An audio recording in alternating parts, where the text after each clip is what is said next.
Palavra lida em 2 Reis.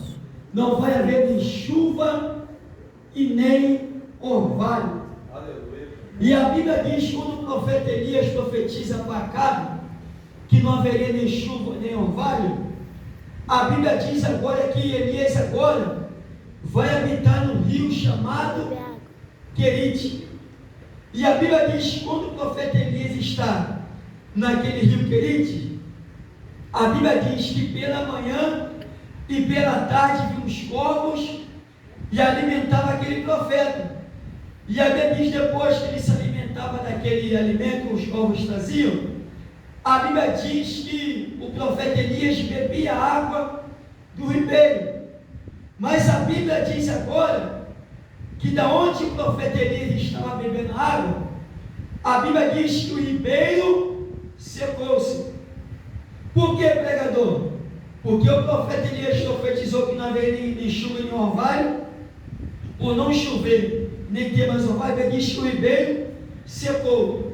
E quando o ribeiro agora seca, a Bíblia diz que Deus agora vem falando com o profeta Elias, dizendo: Elias, levanta-te agora e vai até a cidade chamada Sarepta, porque lá eu tenho ordenado uma viúva que te sustente.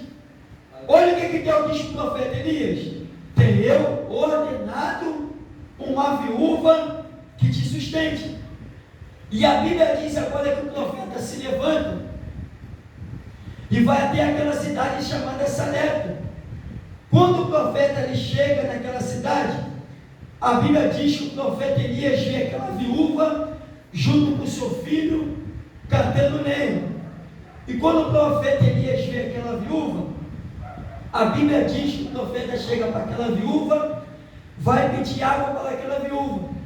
E quando aquela mulher viúva vai pegar água para o profeta vira para ele e fala: olha, fazer um bolo para mim também. E aquela viúva fala assim: meu senhor, a tua serva tem aqui um pouquinho de azeite e um pouquinho de farinha.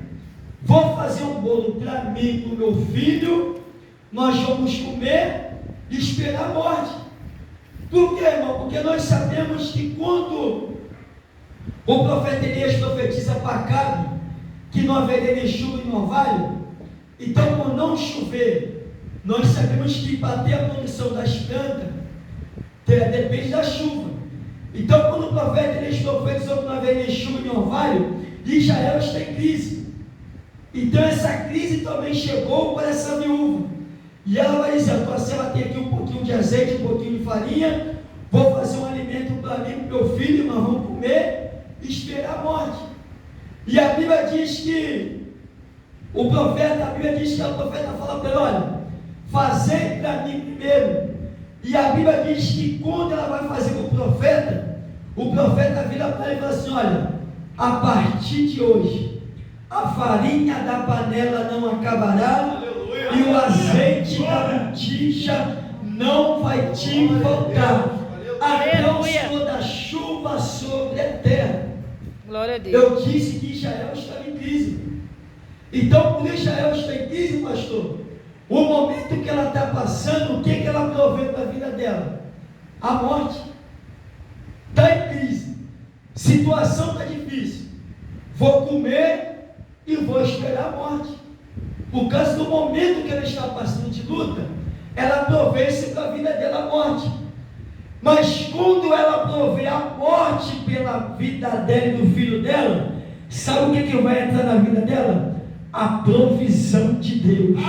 Como eu disse, a farinha não acabará, e o azeite e a botija não vai te faltar. Sabe o que Deus está dizendo nessa noite? Que a provisão dele vai chegar sobre a tua vida. Não precisa de crise para Deus te abençoar. Aleluia.